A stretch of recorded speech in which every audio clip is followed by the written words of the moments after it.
Okay.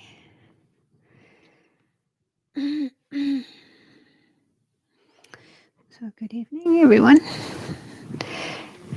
And if anyone is here for the first time, what we're doing is a series of talks and meditations based on a book called The Art of Happiness, which is it's actually written by an American psychiatrist, Howard Cutler, based on conversations that he had with the Dalai Lama about the topic of happiness and how to be more happy and less unhappy.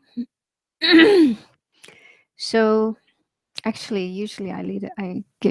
We're going to need this slide, but afterwards, I usually have a slide presentation, but we start with some meditation. So we'll do some meditation to calm down, settle down our minds, and in case our minds are busy or stressed or whatever, to try to be in a better state of mind before we begin the talk.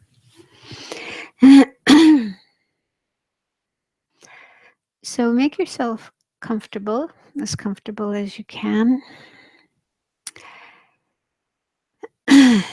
But it's good when we meditate if you can try to sit up straight, sit with your back straight.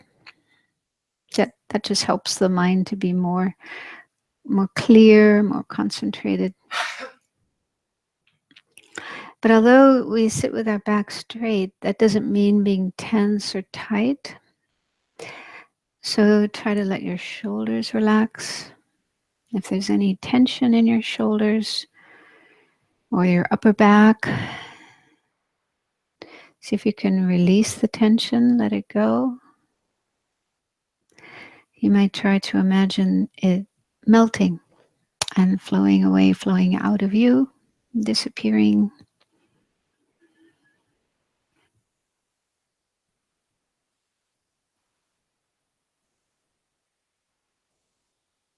Do the same with any other tension you might have anywhere in your body.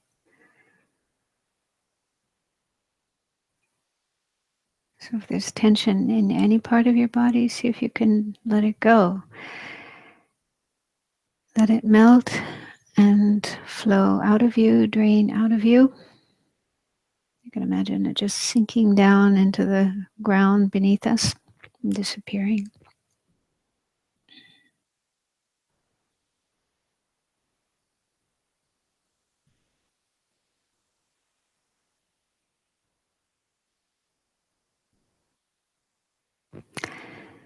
And letting your breath flow in and out in a natural way is also a way to relax and be more free of tension.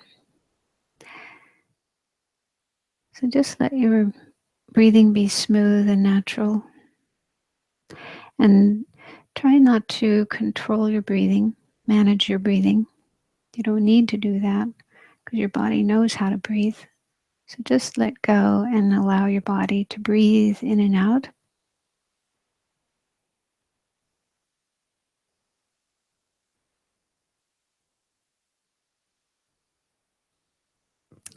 And let your mind, your awareness, be aware of the breath. Sort of ride on the breath as it's flowing in and out, which just means paying attention to, being aware of each breath flowing in and flowing out. And by doing that, we can let go of mental tension. So mental tension could be because of some problems that may have happened during the day or any other time in the past. Or some worry or anxiety we may have about the future, which could be tonight or tomorrow or any time in the future. So try to let go of or put aside any such thoughts or worries, concerns, emotional disturbances. related to the past or the future, related to your life, your problems, your relationships, your work. So put all of those aside for now and give yourself a break from all of these things. Just allow yourself to be in the present, to be right here, right now, just paying attention to the breath, the gentle, natural rhythm of the breath flowing in and flowing out.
And even though we try to put aside thoughts, worries, concerns, but they can sometimes come back, pop up again in our mind. So that's normal. And if that happens, again, just put it aside and come back to the breath. It can be helpful to understand that thoughts and memories, feelings, emotions, and so on, all these things that come and go in our mind are not permanent. They are impermanent. They're like clouds that come and go in the sky. They appear, they pass through, and then they disappear.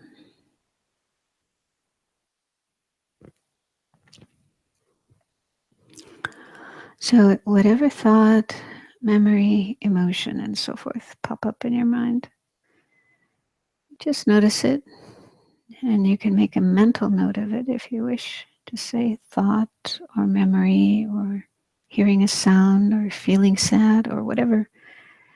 Just make a note of it and then let it go. Let it go out of your mind and come back to the breath. So you can keep coming back to the breath again and again every time your mind wanders away.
attention to the breath flowing in and out usually puts us into a neutral state of mind, which means it's neither negative nor is it positive, but somewhere in between.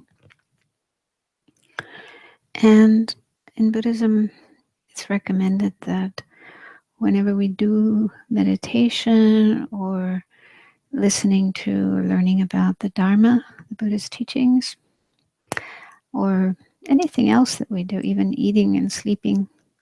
So all the things that we do can be done with a positive motivation, a positive attitude. And in that way, all our actions can become part of our spiritual practice, part of our spiritual path, and help us grow along the spiritual path. So let's just take a few more minutes to try to generate a positive state of mind as our reason for being here tonight. So what we're doing here is looking at the Buddha's teachings, the Buddhist path. And when the Buddha gave these teachings, he did so with an attitude of universal love and compassion. That means he was concerned about all living beings throughout the universe without leaving anybody out. He saw that all beings need help. We all have problems and suffering, and we want to be free of our problems and our suffering. We want to be happy. And he himself was once like us. He was an ordinary person, ordinary being, and he had problems and suffering and managed to find a way out, a way to be free of them, and a way to develop his mind fully to the state of awakening or enlightenment. And then he wanted to share this with others so that they too could be free of suffering and achieve awakening. So that was the Buddha's motivation in giving these teachings. And it's good if we can try to have at least a similar motivation in our mind as we learn about them and try to meditate on them. So if you do feel comfortable with the idea of becoming enlightened, going all the way to full enlightenment, the state that Buddha achieved, so that you too can help other beings to be free of suffering and become enlightened. So if that's familiar to you and comfortable to you, then you can think in that way, that your reason for being here tonight is ultimately becoming enlightened, awakened for the benefit of all beings. But if you're not so familiar with that idea, not so comfortable with it, something similar would be just wanting to help others as much as you can in your life, wanting to use your life in ways that are helpful, meaningful, beneficial for others, and not harmful to others, so that you can live your life in a way that's helpful for others, for the world. Try to bring about more peace and happiness and less suffering. And so you could make that your reason for being here tonight, the wish to learn something that will help you in your life so that you yourself can be more happy, but you can also bring more happiness and peace to others.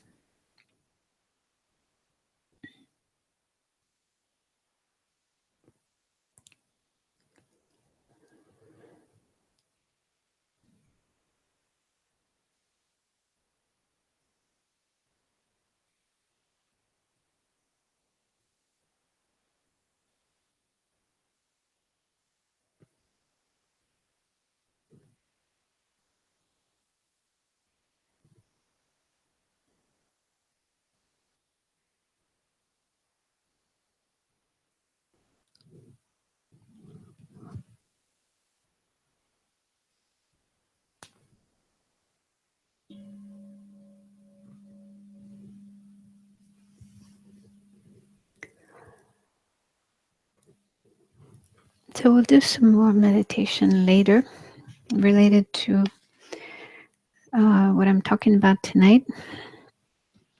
So we need to turn on the projector and pull down the screen.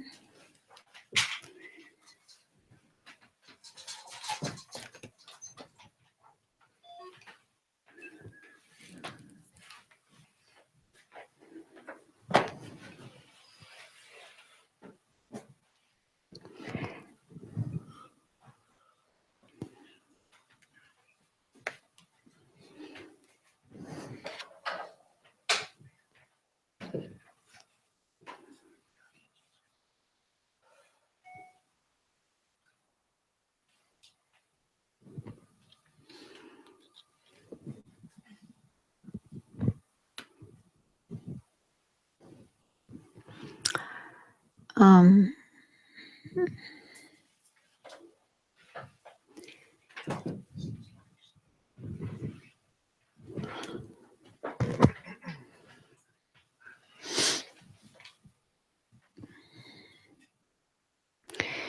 okay, so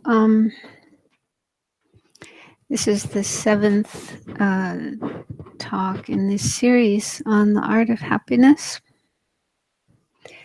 And last week's talk, we were looking at suffering, even though the topic is happiness, how to have more happiness. But the reality is that we're not always happy. Not everything is always wonderful and perfect in our life. That's natural. And so we sometimes encounter problems and suffering. So we ourselves have problems, difficulties, suffering, but also our family, our friends, the people around us face problems and difficulties. And since we are close to others, that affects us. And of course, the world, there's lots of problems in the world happening on a daily basis. So last week we were looking at some unskillful responses to suffering, meaning that when we do encounter suffering or problems, whether it's our own personal problems or other people around us have problems, there are some ways that we respond to suffering that are not very skillful. And the meaning of unskillful is they don't really help. They can sometimes make things worse. I was thinking about the example of when a fly gets stuck in a spider web, and of course, it's frightened and it wants to get out, and it struggles very hard to get out. But what happens is it just gets itself more stuck, more kind of wrapped up in this sticky stuff. So it just gets worse. It gets itself into a worse situation rather than better situation. So that's kind of an analogy of what we sometimes do when we encounter problems or stuff or suffering. We want to get out. We want to free ourselves from our suffering, but because we're not always very skillful, then the things we do sometimes just make things worse. We increase our suffering rather than decrease our suffering. So this is the main message we were looking at last week. So I'll just mention a few of the examples of unskillful responses. One is denial or escape. So this is when we don't really acknowledge that we have a problem, and we may suppress it or try to escape from it. There's lots of different escape routes. For example, drinking, alcohol, drugs, entertainment, socializing, going out and partying, being a workaholic. So there's lots of different things we can do to try to get away from our problems. But these methods may only give temporary relief, but they don't really solve the problem. The problem is still there. And just trying to run away from it doesn't work. So eventually we have to face the problem because it's there and it will come up again. And it will have to be dealt with. And I mentioned last week, one maybe example of this is, I don't know if you heard that Prince Harry in England recently came out and spoke publicly about what happened to him when his mother passed away 20-something years ago. His mother, Princess Diana, she died in a very tragic way, and he was only 12 years old at that time. And for 20 years, he tried to avoid dealing with his grief, his sadness, his emotions about his mother's death. So he just, tried to avoid dealing with that. But then after a while, these emotions were catching up with him. And he said he spent 2 years in total chaos. And sometimes felt like he was having a nervous breakdown or he was going to commit suicide or something. And then finally, he went to a counselor. He started going for counseling and got help, and talked about his problems and got help, and that was really helpful for him. So that's an example of how trying to run away from, trying to avoid problems doesn't really work. They will come back. And I was thinking today about that and how courageous he was to come out and talk about this publicly, because he's quite a famous person. He's a royal member of the royal family, a celebrity, a big person, and to come out and admit that he had these emotional problems, mental problems, and needed to go for counseling, for therapy, in order to get help.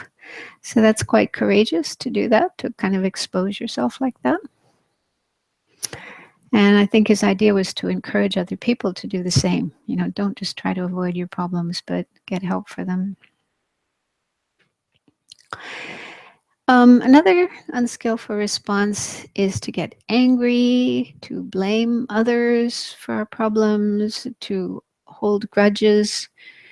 And Howard Cutler mentioned one of his patients who was still angry at his ex-wife, even after 17 years. They had been divorced, but he was still incredibly angry at his wife or ex-wife because she cheated on him. So at least he went for counseling, but some people don't. Some people just live the rest of their lives feeling this anger, this hatred, this grudge towards people who may have harmed them, and they never get over that. So that's very sad. And again, it doesn't really help. It just creates more suffering. You make more suffering for yourself by doing that. On the other hand, sometimes we blame ourselves. We get all angry at ourselves, feel guilty. Oh, I'm bad. I'm horrible. I'm a failure. So that's another thing that we sometimes do, which doesn't help. Just makes things worse. So the Buddha, I mentioned the Buddha in one of his sutras, used the analogy of arrows. He said that when we get shot with an arrow, that's suffering. That's like when we have a problem or suffering or pain in our life. And it's painful enough to get shot with one arrow. But then if we don't know how to deal skillfully with the situation, and instead if we deal with it unskillfully, then it's like shooting ourselves with a second arrow and maybe a third arrow and so on. So it's just, making more pain, more suffering for ourselves. Or another way of saying it is adding more layers of problems and unhappiness on top of what's already there. Another one mentioned in the book was taking things personally, feeling like a victim. So when things, it could be something quite small. Like in the book it mentioned being in a restaurant and the waiters are not working very quickly, not bringing your food very quickly and so on. And then you take that personally and you think, oh, they've got something against me. They're deliberately ignoring me. They're not, People do this. Howard Cutler said this is a huge problem. Many, many people, they take whatever goes wrong, they take it very personally. And it creates so much suffering, so much unhappiness. And then again, you end up being angry and blaming and holding grudges and so on.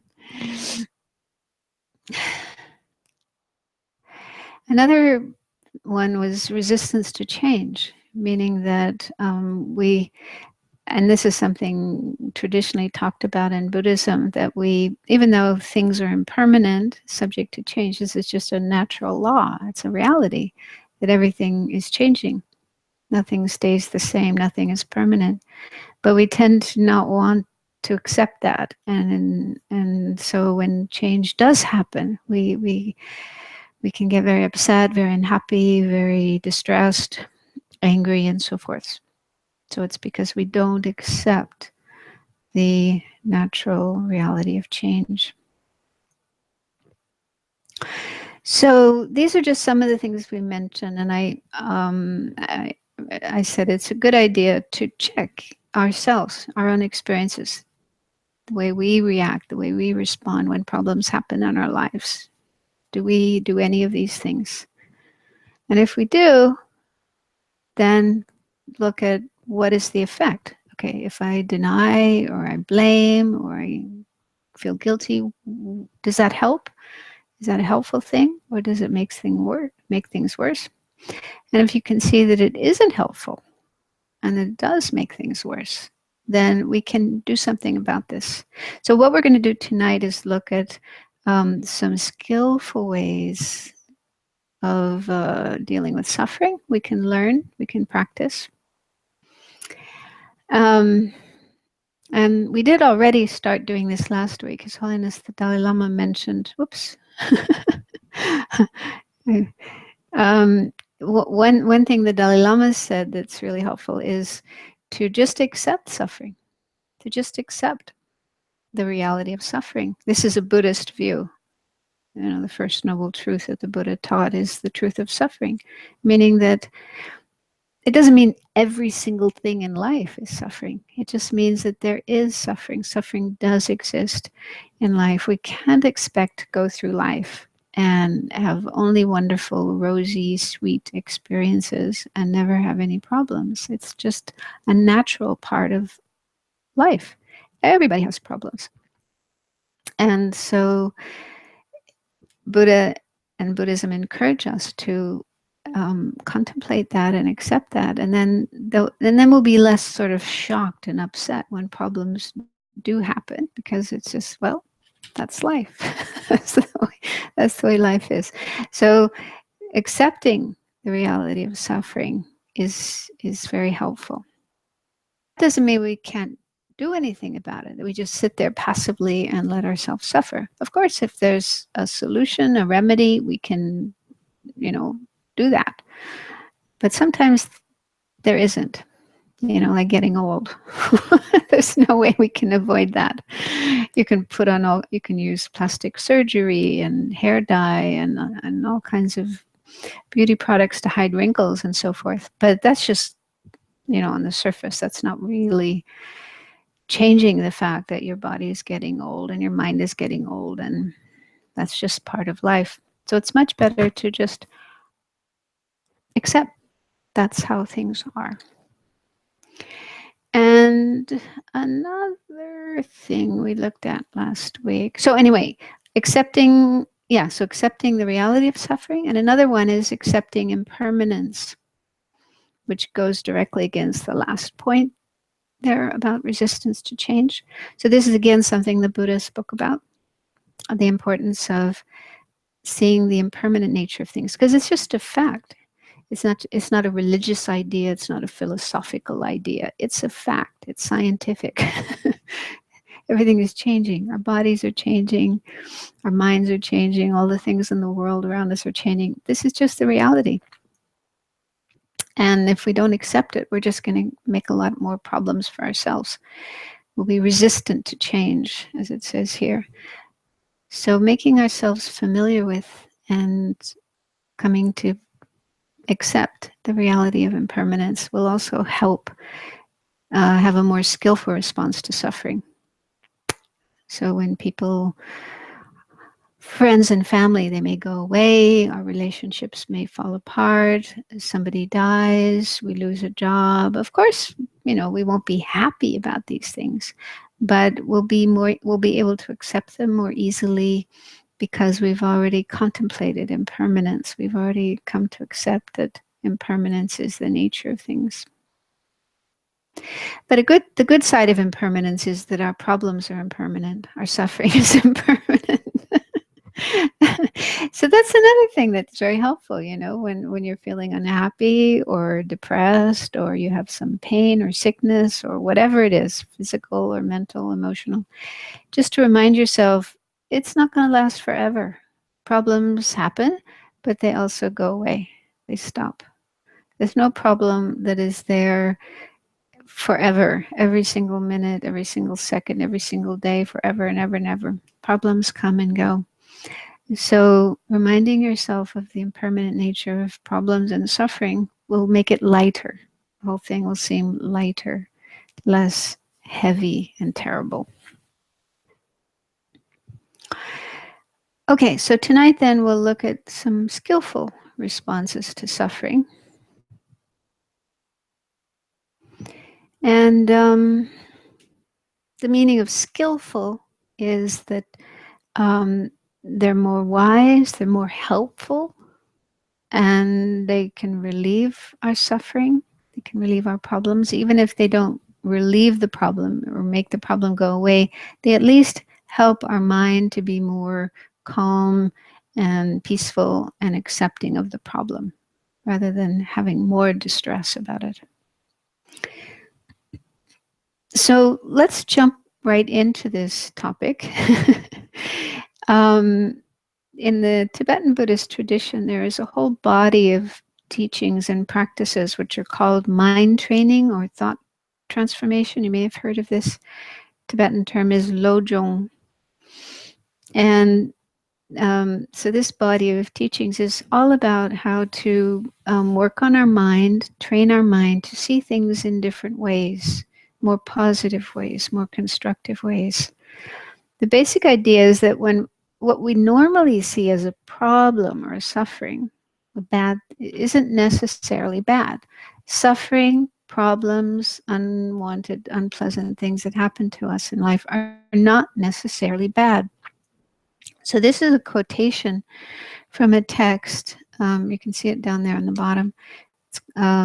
It's called The Guide to the Bodhisattva's Way of Life, written by an Indian master, Shantideva. And he lived about 1,000 years ago. Full text. It's used a lot in the Tibetan tradition because it explains the whole path of the Bodhisattva, somebody who wants to become enlightened. And it has lots of very, very useful advice in there. So this verse talks about the good qualities of suffering. So he's saying, when suffering happens, when bad things happen to us, there's some good that comes out of it. So he says, furthermore, suffering has good qualities. The first one is, through being disheartened with it, arrogance is dispelled. So arrogance or pride is one of the main delusions or mental afflictions that the Buddha mentioned. So it's something we all have. You know, we all have to a certain degree pride or arrogance, feeling higher than other people, better than other people, looking down on other people. And this state of mind is actually a big obstacle to becoming enlightened, becoming free of suffering. It's a big obstacle to making progress on the path. Now, one of the things that it does is that we may feel, I'm okay, I'm fine just the way that I am, and I don't need to change, you know, I'm okay. So it can cause us to be sort of closed to the need to work on ourselves, the need to learn things and change ourselves and work on ourselves. So that's one of the dangers of arrogance. Another is that when we meet spiritual teachers, people who actually are wiser than us and have a lot of things we could learn from, we may look down on them. We may find faults in them and think, oh, this person doesn't know very much. This person isn't so great. So if we feel superior to people who actually are wiser than us, then that blocks our mind from learning from them because we feel like, I don't have anything to learn from this person. I know better than this person. So that's closing off our mind to the possibility of learning things that we really need to learn and helping us to grow. So anyway, arrogance is not a good state of mind. It's a problematic state of mind. So Shantideva says when we have suffering, when we have problems, it decreases our arrogance. And the way I understand that is that when things are going well in our life, like there may be times in our life where everything's going well, we're not having any problems, our health is good, our relationships are going well, our job is going well, everything seems to be great. So at those times in our life, we may feel somewhat, we may become sort of arrogant. I'm great. I'm fantastic. And in fact, we do have problems and we do have things we need to learn. And we may not recognize that because of this state of arrogance. So when a problem happens in our life, it's sort of like putting a pin in our balloon. When we're arrogant, it's like we're puffed up like a balloon. It's full of hot air, we say in English. And so this is like putting a pin in the balloon. All that hot air goes out. So it helps us to be more down to earth, more humble, more willing to look at ourselves and recognize that, yeah, we're not that great. Things aren't that great. I need to work on myself. I need to change myself. Does that make sense, what I'm saying? I don't know if you've ever experienced this, but even though it's painful to go through this problem, yeah, it can help us to sort of be more aware, more awake, more in touch with reality, more humble rather than proud. The second point is mentioned, line 3. He says, compassion arises for those in cyclic existence, or samsara, meaning other sentient beings like ourselves who are not enlightened yet. So I think this is easy to understand, because when we ourselves have some problem, suffering, difficulty, then that puts us in a situation where we can understand what other people go through. Again, those times in our life where things are going well, we're not having any problems, then it can sometimes be difficult to relate to other people who are suffering, other people who are going through difficulties. So when we ourselves are going through a difficulty, then we can understand how other people feel, what they're going through. Because the meaning of compassion is wishing others to be free of suffering.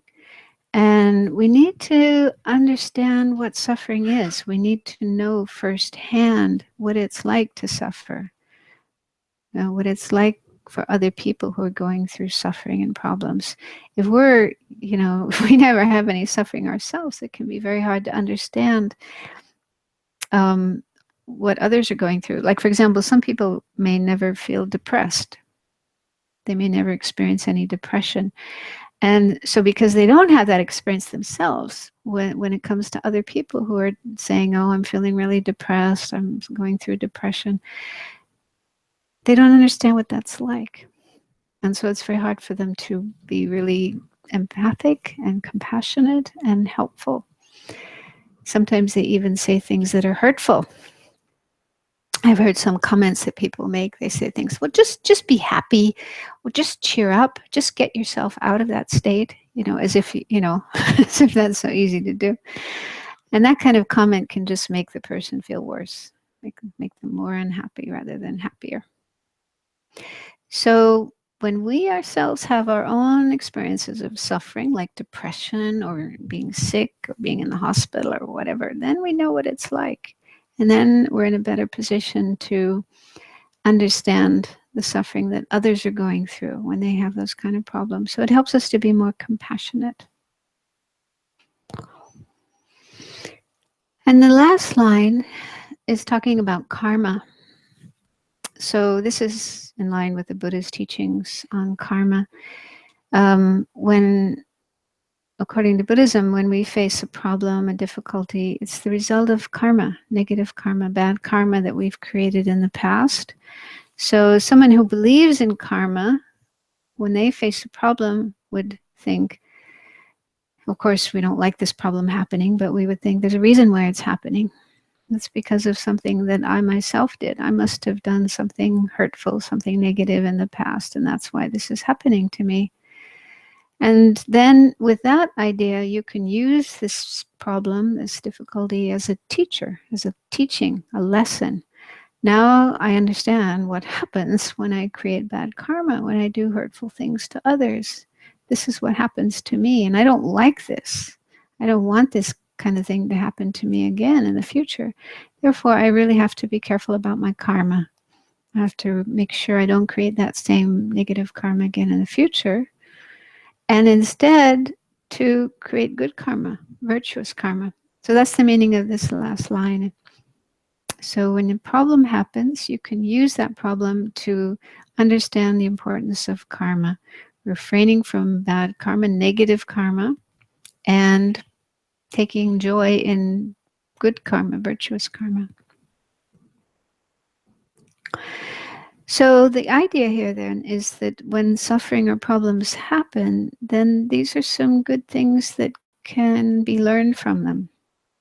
So instead of saying, oh, it's terrible, oh, I don't want this to be happening to me, this is totally useless, totally bad. So there are some good things we can learn, opportunities. So these ideas are from the Buddhist point of view. You may not be able to accept all of them. For example, if you don't accept karma, then that may be hard to use that particular part of it. The one about compassion, I think, would make sense to just about everybody. I think everyone can understand that when we go through a problem, we can have a better understanding of others who go through problems. So it can make us more compassionate. If you look at the most compassionate people in the world, people who are really, really compassionate, you probably find they didn't have such an easy life. Probably went through a lot of difficulties. So I don't know if it has to be that way. I don't know if you can be super, super compassionate if you had a really easy life. It's possible. And it's also possible to go through a lot of difficulties and come out very angry and bitter and not compassionate. So there's no pervasion that that going through suffering will make you more compassionate, but it can if we know how to use it, if we know how to work with it. So these are just some of the things we can learn from suffering, some of the ways in which suffering isn't necessarily a bad thing. And in the book, The Art of Happiness, Howard Cutler has discussions with the Dalai Lama, and the Dalai Lama gives some more advice on how to deal with problems and suffering so that we can, instead of seeing it as a bad thing, we can see it as something useful. So what he says is, one thing we can do is look for positive aspects of a problem. For example, things you can learn from it. And he gives the example of his own experience losing his country. So I'll just read what he says in here. He was relatively young when he had to leave Tibet, when Tibet was taken over by China. And then he had to go into exile. So he definitely had lots of problems in his life. So he says, the ability to look at events from different perspectives can be very helpful. Then practicing this, one can use certain experiences, certain tragedies, to develop a calmness of mind. One must realize that every phenomena, every event has different aspects. Everything is of a relative nature. For example, in my own case, I lost my country. From that viewpoint, it is very tragic. And there are even worse things. There's a lot of destruction happening in our country. That's a very negative thing. But if I look at the same event from another angle, I realize that as a refugee, I have another perspective. As a refugee, there is no need for formalities, ceremony, protocol. If everything were status quo, if things were okay, then on a lot of occasions, you merely go through the motions, you pretend. But when you are passing through desperate situations, there's no time to pretend. So from that angle, this tragic experience has been very useful for me. Also, being a refugee creates a lot of new opportunities for meeting with many people from different religious traditions, from different walks of life, those who I may not have met had I remained in my country. So in that sense, it's been very, very useful. So I don't think the Dalai Lama is saying here that the takeover of Tibet, the Chinese communists taking over Tibet, was a good thing. I don't think he's saying that. I'm sure, he's definitely, that was a terrible thing, and there's been very tragic consequences. So many people have died, and then so much destruction has happened, and so forth. So it's definitely a bad thing, a tragic thing. But what he's saying here, I think, is that there are some positive things that have come out of that. It's not like totally 100% bad, but the fact that he came out of Tibet and now he's been able to go all over the world and meet all kinds of different people and get into dialogues with different people and so forth. So this has been a good thing. And in fact, we may not be here learning about Tibetan Buddhism if if that hadn't happened. Because Tibet was like this walled city that almost nobody could get into. And so all the wonderful things of Tibetan Buddhism were almost inaccessible to the rest of the world. But because of this tragedy that happened, and all the Dalai Lama and so many other lamas and so forth had to leave Tibet, so that means that they were able to bring their wonderful teachings out into the rest of the world, and we've been able to meet them. So it was a tragic event, and it would have been better if it hadn't happened, but it does have some good consequences to it. So he's saying this is something you can do whenever you have a problem or a difficulty. Try to look for some positive aspects, some good things that have come out of it, or some opportunities that it has brought to you. Another thing he said is, if you focus too much on my problem, so we have a problem, and I mean, it's just natural, our mind tends to get obsessed. Oh, this problem, it's so terrible, it's so this and that, and we worry about it, and what should I do about it, and so on and so forth. So we tend to get very caught up in it and obsessed with it. But the result of that is that it can seem much bigger than it is. It can appear really, really, really huge. Like we have this expression in English, making a mountain out of a molehill. You probably have something similar in Danish. Yeah. Or whatever language. Yeah. Yeah. That's good. So making something, it's actually not so huge, but you make it into something huge by obsessing about it, by thinking and worrying over and over and over again. So it can seem to be bigger than it really is. And so instead of doing that, if you think about other people's problems, if you think, I'm not the only one in the world who has problems, lots of other people have problems too. So open your eyes and your ears and your mind and look around and realize, okay, other people have problems too. Some people have problems similar to mine. Some people have problems even worse than mine. I mean, think about people living in countries where there's war going on, like Syria, or there's famine, like in some countries in Africa, Yemen. Yemen has both war and famine, and now a cholera epidemic. Huge problems.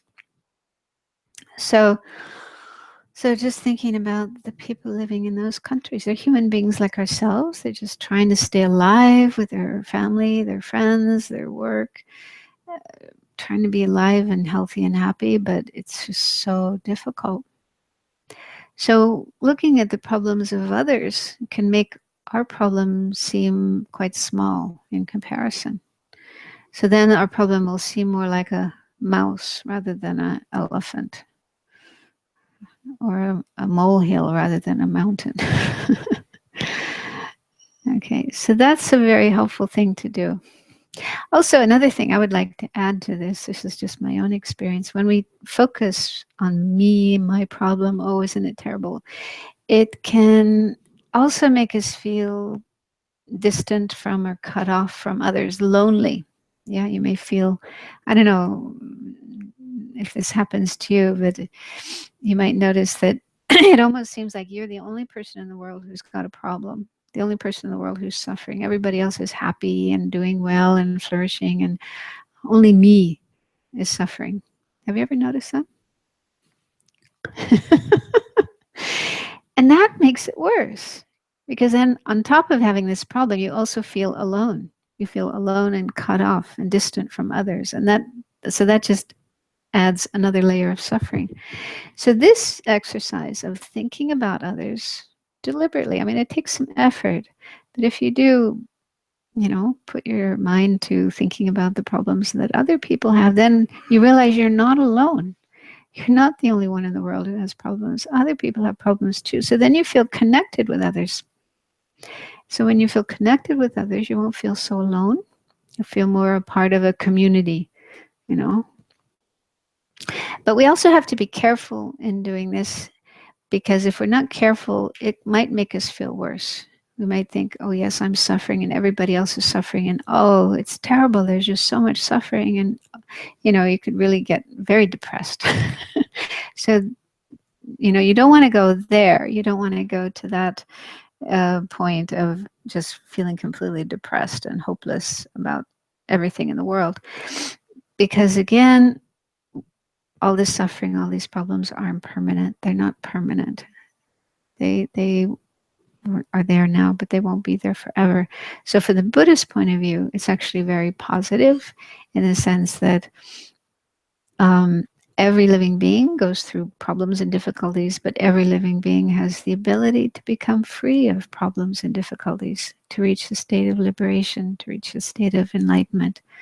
So Buddhists would think that way, would think, yeah, now there's suffering, but it won't be there forever. We will all be free one day.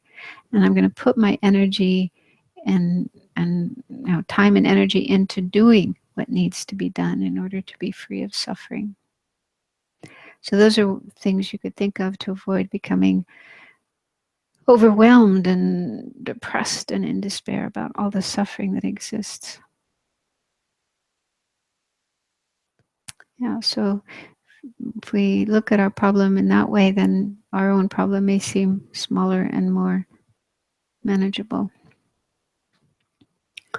So I thought we could do some meditation on this, but since it's time for a break, why don't we have a break first and we can do the meditation after the break? So upstairs there's some tea, coffee, biscuits if you're hungry. So we'll have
Okay, so let's try out the Dalai Lama's advice. Um, how to look at a problem in a more positive way.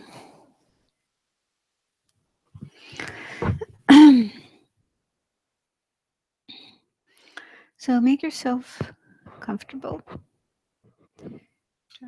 Try to keep your back straight so that your mind will be more clear and focused.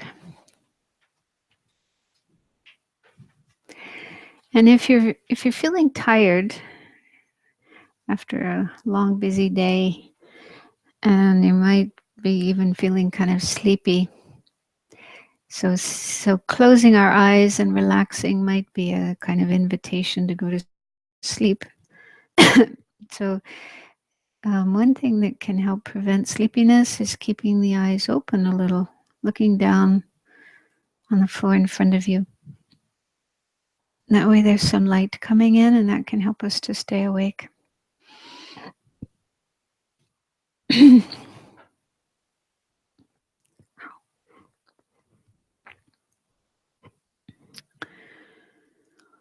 And let your breathing flow in and out in a natural rhythm.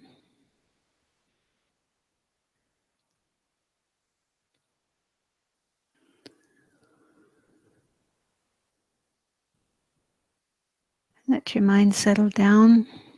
If there are any thoughts that are not related to what we're doing here, this meditation, put them aside for now. You can always pick them up again later if you need to, but decide that for now you'll keep your mind focused on the meditation that we're doing.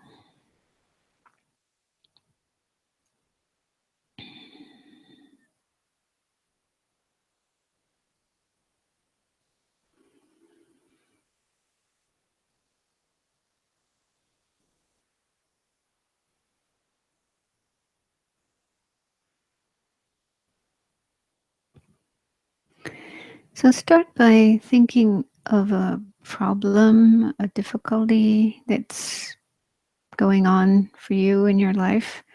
It could be something physical, illness or discomfort, some physical difficulty, or it could be something related to your work or a relationship or just something internal, feeling of sadness, worry, anxiety, depression, whatever. So choose one problem,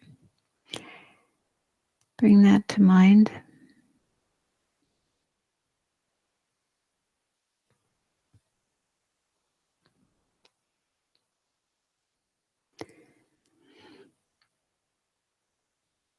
and try to notice how your mind normally responds to this problem. See if you can notice any of the unskillful responses we mentioned earlier, like wanting to deny, to avoid, escape, or getting into blaming other people or blaming yourself, feeling unhappy, depressed, taking it personally, being a victim, whatever. So just try to notice if there's any sort of unhealthy or unskillful responses in your mind to this problem, things that don't really help but make things worse, get yourself into more unhappiness, more suffering, more troubles.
So now let's see if we can look at this situation in a different way, in a more skillful way, in a more constructive way. So, one thing the Dalai Lama recommends is to try to see if there could be any positive aspects of this situation. For example, opportunities for learning and for growing. Instead of seeing the situation as just totally negative and useless and bad, but there might be something good that comes out of it. So just look for that.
And another thing that the Dalai Lama recommended is to reflect on how we're not the only person in the world who has problems, and realize that many other people have problems. So there are many people who have similar problems to what we have. So just think about that. And you might be able to think of actual people you know who have similar problems, or you could just use your imagination, think of many other people around the world, people you might read about on the news and so on, who have a similar situation to yours. And try to think of people who may have an even worse problem than you do. Something that's far worse, far greater than what you're going through.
And in thinking about other people who have similar problems to ours, this gives us the opportunity to have more compassion, which is wishing the other people, other beings to be free of the suffering they're experiencing. So now that we have a firsthand taste or experience of what that suffering is like, we're in a good position to be able to understand what they are going through, how it is for them.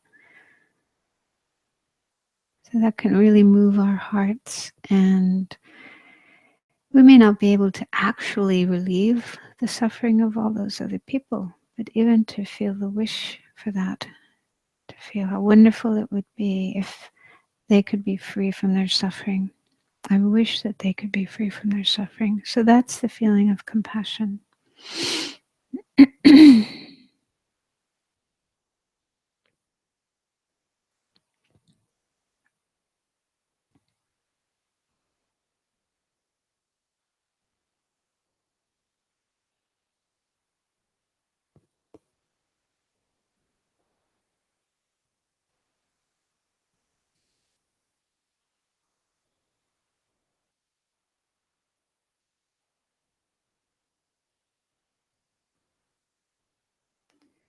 And for those who are feel inclined towards the Bodhisattva's path, the path that leads to enlightenment, awareness of the suffering of others gives energy, inspiration to continue following this path, practicing this path, doing the things that need to be done so that one can become a Buddha and then be able to help all living beings. And while on the way to becoming a Buddha, we can increase our ability to help others, so we can help others more and more as we progress closer and closer to enlightenment.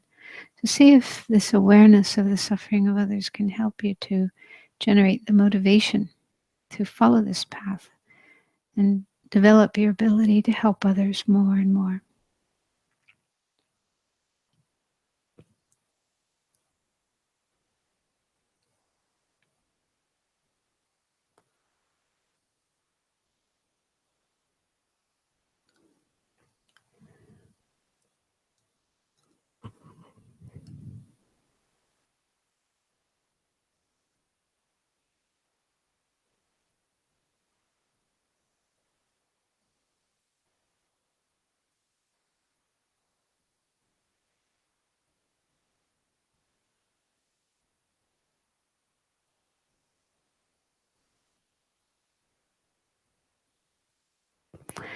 So now once again, think about this problem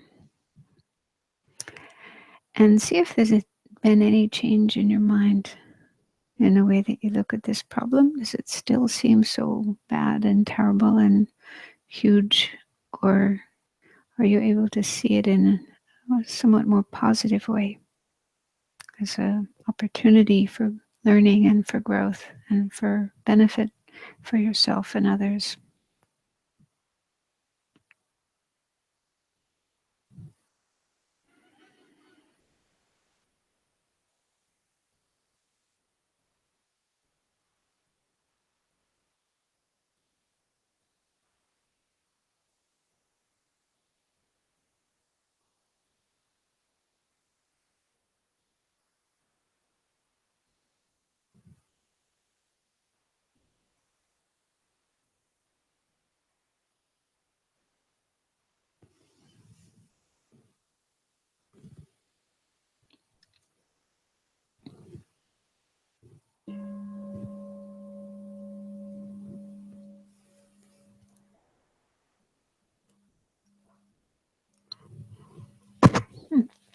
Sorry.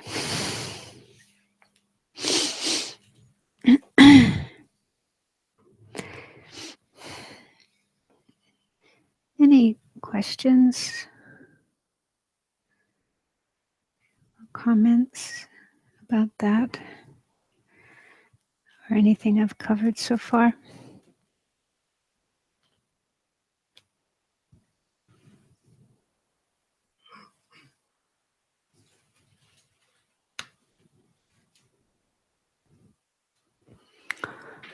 Yeah.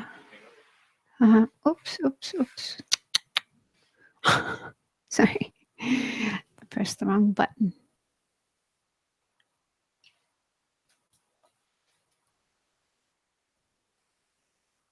Okay. Yeah. It's just, I think this question goes for most of these analytical approaches and meditations. For me, it's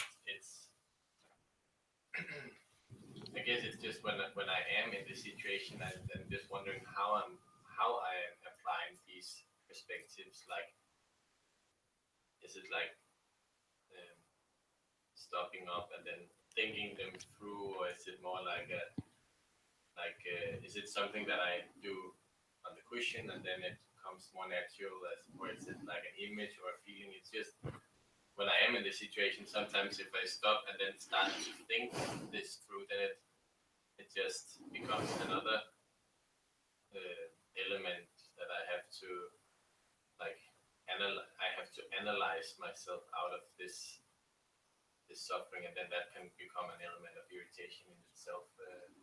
So it just becomes this like What do you mean irritation? no, well, I guess it just becomes this very intellectual approach, and it doesn't necessarily cause any feelings in itself by just reciting this. Okay, I have to think of other problems, but more Yeah. like how am I applying these perspectives? Yeah.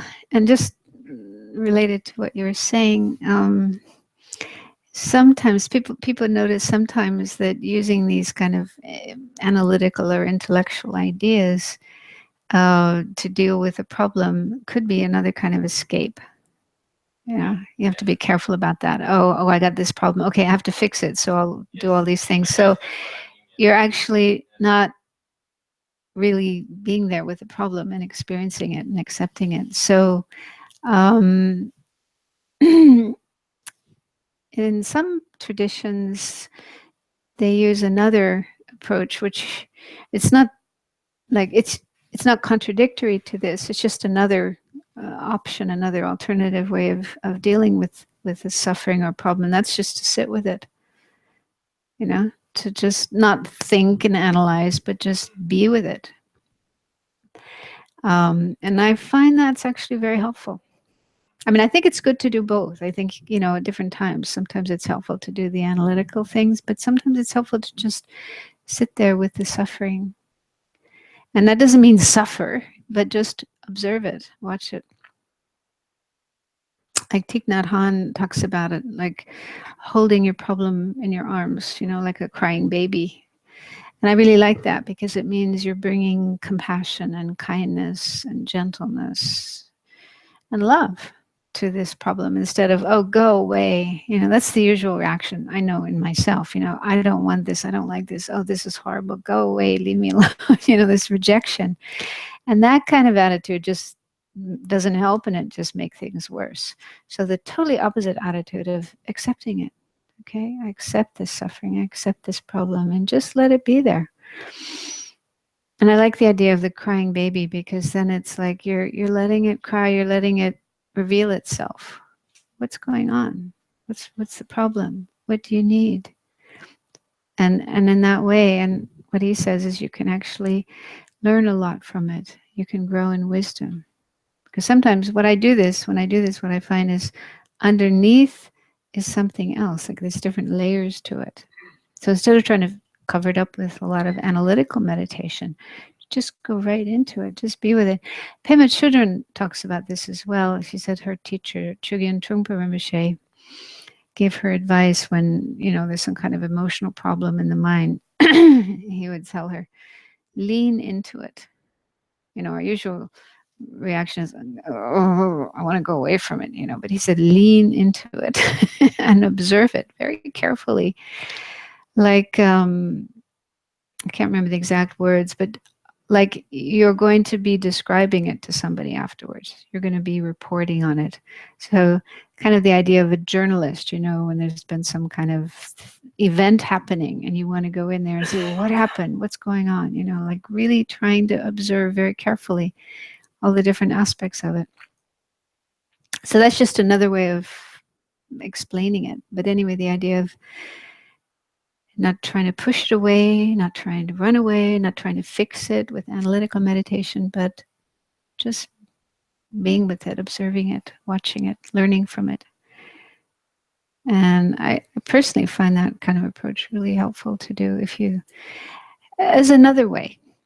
I mean, I like doing the analytical things too, but this is just a different approach. It can be really useful. Is it the same? Would you recommend if the problem is something, it's difficult to find some positive at all? It's a loss of somebody or a relation or a person, and it's difficult to focus on some kind of positive aspect. And sometimes, as you say, embrace the child, um, but embracing is just sometimes just really feel again closer and closer, and give you sadness again and again. Give you what? They give you sadness, so you feel sad. Taking it. Yeah, I think the ideal thing is to not get totally like drowned in it, but be able to step back from it and allow it to be and observe it, but not totally caught up in it. I think that's the idea. I mean, if you can, of course, sometimes, especially with grief. I mean, grief is so powerful, and we do need to just let ourselves feel that and let ourselves cry. But this other approach is to just sort of watch it, observe it in a loving way, not in a cold and indifferent way, but in a loving way. Similar, I like the analogy of a crying child. When a child is crying, you give it your attention. You try to understand why the child is crying, what does it need, how to comfort it, how to relieve it. So, like, if you're a mother and your child is crying, it doesn't help for you to start crying as well, for you to get all upset. It's more helpful for you to stay calm and loving, but also being able to stay objective so that you can give help to the child. So it's a tricky thing. It's like a tricky, a very specific state of mind. Sometimes I'm not able to get into it, but sometimes I am. I am able to get into that state of mind, and it's really, really helpful. And also, sometimes the problem just dissolves. Sometimes, I'm saying, sometimes it will just disappear. All it needs is that attention. All it needs is that loving acceptance and attention. And then it's gone. It doesn't mean it won't come back again, but at that moment, that particular moment. Because suffering is impermanent. It's not something that's constantly there every minute, every second. If you really watch it, you really pay attention to it, you can see how it changes, comes and goes and flows. And so it's quite, I don't know, I find it quite fascinating. You look skeptical. No, not at all. I try to do that now. Why are talking now? It's not that easy. It's taking me to practice. And as you say, maybe difficult to approach, but not too much. Step back to the crying child.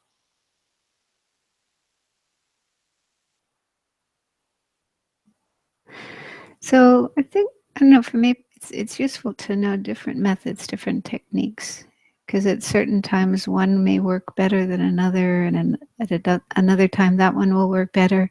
So what I usually do is try different methods or different techniques. I mean, sometimes I don't. Sometimes I just get completely overwhelmed by the problem. But when I can, get myself a little together and then work with the problem, different methods, different techniques work at different times and in different ways as well. It's good to hear you also can get overwhelmed by the problem. Oh, yes. Well, I find it really relieving that the Dalai Lama talks about that, that he still gets angry, still feels sad, still feels regret, and so on. So he has these human emotions. So You have to be honest where we're at, not try to pretend that we're something that we're not.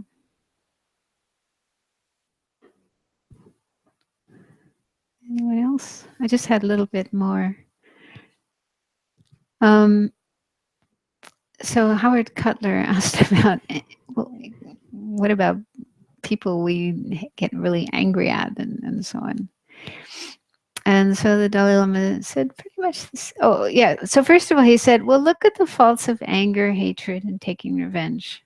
So, um, does that do any good? Does it do any good to just get stuck in being angry and having hatred and trying to get back, take revenge on this person? Even though naturally those kinds of thoughts and feelings come up in us, yes. But where do they lead us? What good do they do? Are they helpful? And I think we had this wonderful quote from Martin.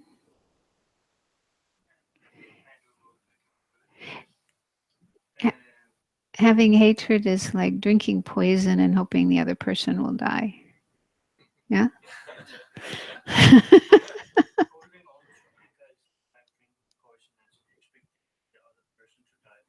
Yeah. Yeah. That's really very helpful. It's so helpful when you can realize how much you make yourself suffer. Being angry, hateful, having those kind of attitudes in your mind and letting them be there, letting them just stay in your mind. That's so painful for you, so harmful for you. So even if you don't care about the other person, you should care about yourself and not do things that make yourself suffer more. So that can be a very helpful thing to realize, because then you want to do something about it. And so then the Dalai Lama said, try to find positive qualities in the other person. Nobody is 100% bad. And if we do see the person as 100% bad, that's actually one of the functions of anger. This is what happens when we're angry or hateful. We see the other person as 100% bad. But if we try to take a step back from that and be objective and say, is that really true? Is the person really that bad? Are they really totally bad and don't have any good qualities at all? If we're honest, we'll probably be able to find some good qualities. Everybody has some good qualities. And the Dalai Lama mentions meeting an American psychologist who, I guess, his speciality was looking at anger, working with anger. And this man said, when we have anger at somebody and we see them like 100% bad, he said 90% of that is our own projection. So there may be 10% badness there. The other 90% is what we're kind of loading onto them, projecting onto them. And the Dalai Lama said when he heard that, he was really happy because he said, yeah, that's exactly what Buddhism says. There's a huge amount of projection there. So if we can try to look objectively at the other person, then we might be able to see, yeah, there is some good stuff there. And that really helps to cool down the anger. And then with the experience, whatever happened, the person did to us or whatever, again, try to see, oops, I misspelled that there, positing. Try to see positive aspects of the experience. Maybe I did learn something from that. Maybe something was useful in that. And these are the words for the Dalai Lama. He says, generally speaking, once you're already in a difficult situation, it isn't possible to change your attitude simply by adopting a particular thought once or twice. Rather, it's through a process of learning, training, and getting used to new viewpoints that enables you to deal with a difficulty. So, in other words, one or two times of trying to change our view, our perspective, our way of thinking isn't going to be enough. We need to do this again and again and again. I think this is what the Dalai Lama has been doing all his life, working on these mind training techniques. So his mind is able to, be able to see positive things in people. Can do that too, but it requires to put time and energy into it and work at it. And then the more you do that, the more it just becomes kind of easy and natural and spontaneous. So basically, he's saying it's something we have to work on. I just have one more slide. I don't know. Oh, yeah.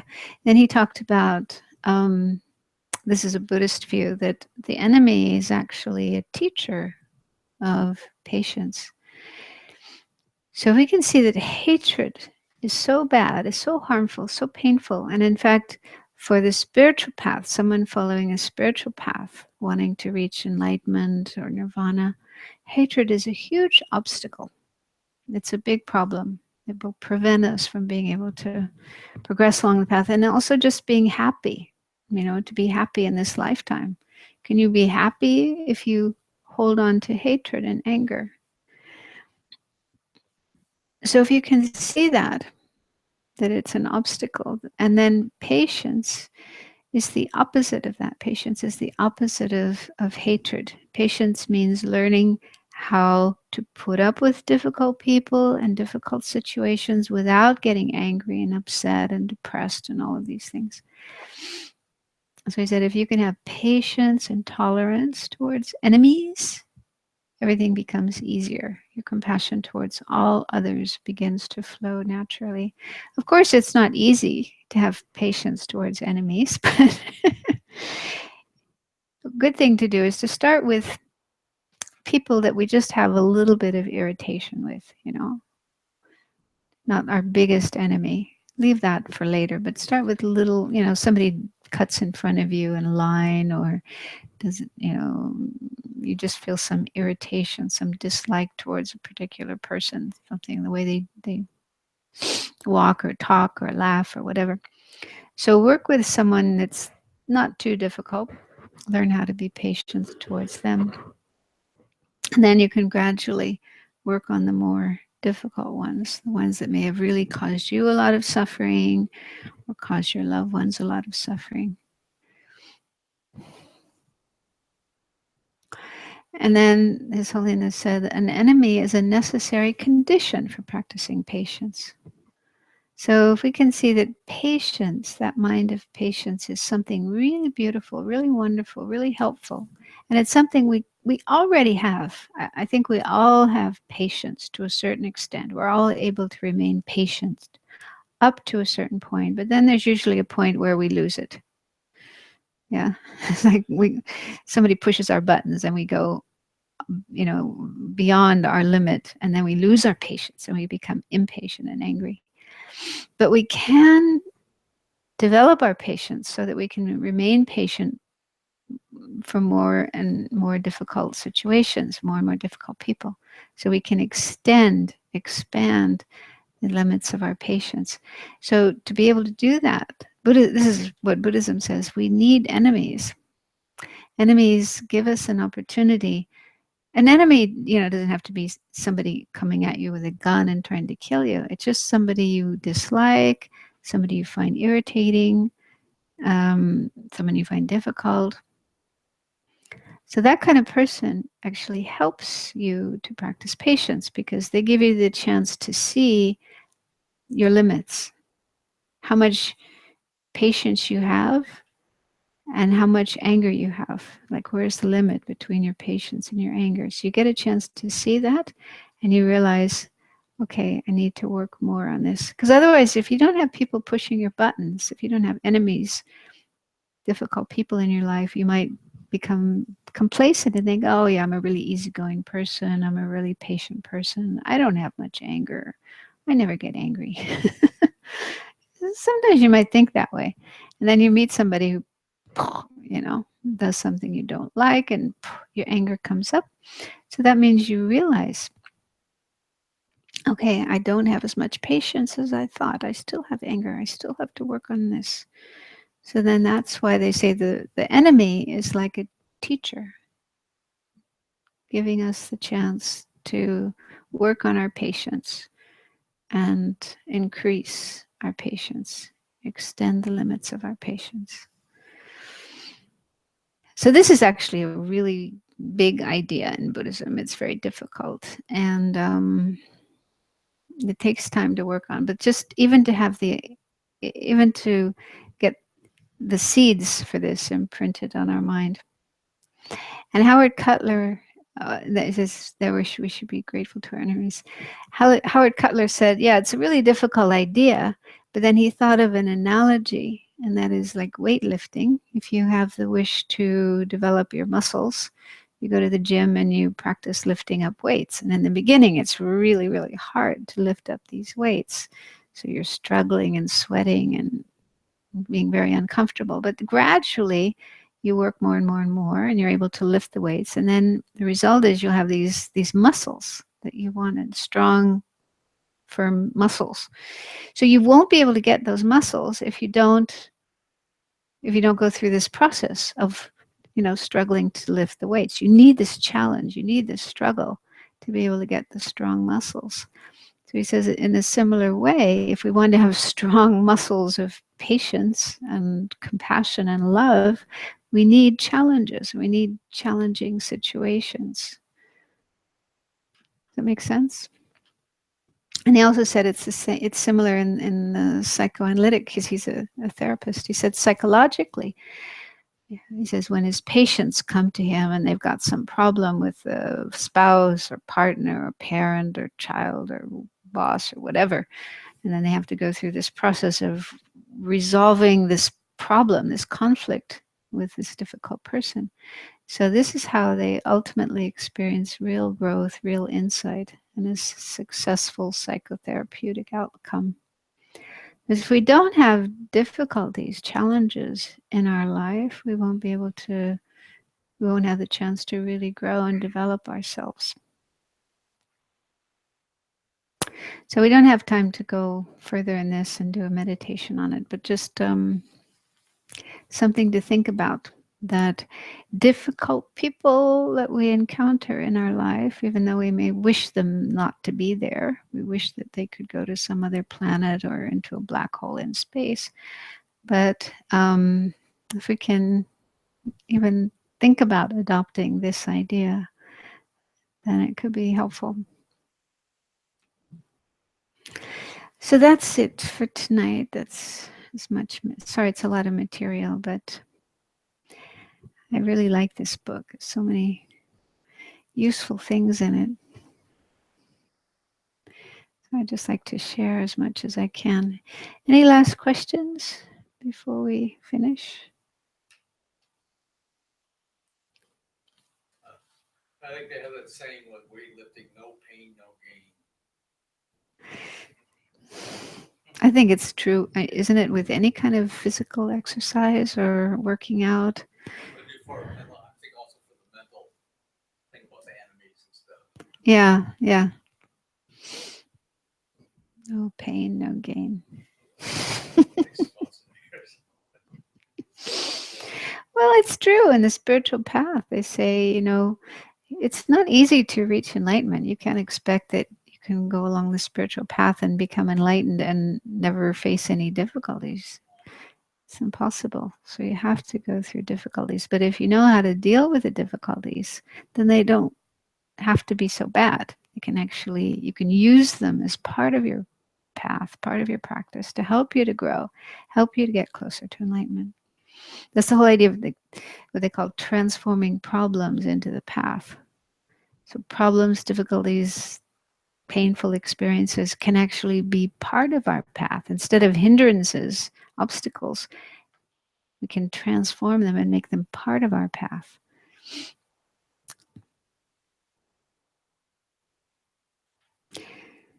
They say bodhisattvas actually like problems. Lama Zopa Rinpoche says, just like we like ice cream, we love ice cream. We get all excited if we get to eat ice cream.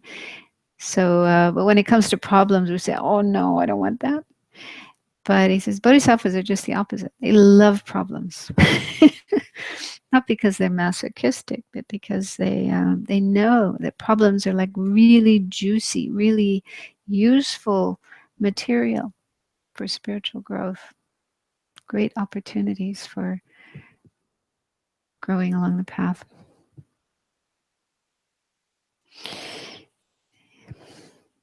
So I still have a long way to go in this myself. I still fall down when problems happen. Oh, yes, definitely. Mm. It's so funny. So, like, even you know this stuff intellectually, but then when problems happen in your life, it's like, oh no, I don't want this. Why is this happening to me? Yeah.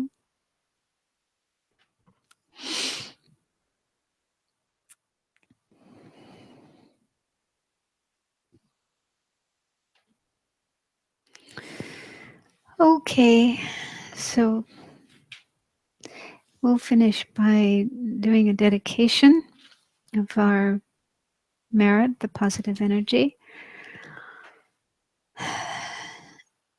So when we do something like this, we come to a class, we do a meditation, we do something positive, constructive, virtuous. It's good to feel a sense of joy or rejoicing. This doesn't mean pride or arrogance, thinking, wow, I'm so great. It just means recognizing that something we have done is useful, is good for ourselves, good for others, good for the world.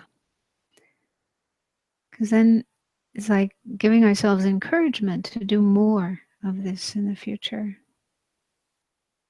So try to have a sense of joy or rejoicing about having made the effort to come here and sit here and be part of this class. Feel that this was a good thing to do.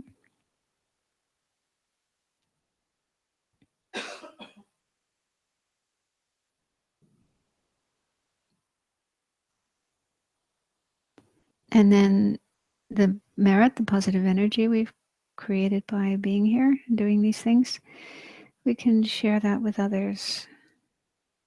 May this bring more wisdom, more compassion, more love, more enlightening qualities to the minds of ourselves and others, all living beings. It helps us to have less confusion and other disturbing emotions and suffering, and help us all get closer to enlightenment, the fulfillment of our highest potential.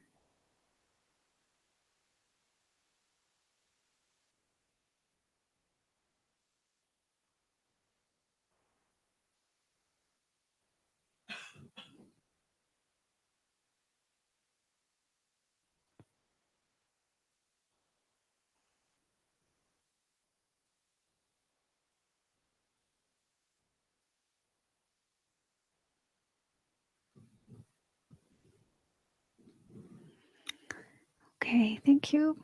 Good night.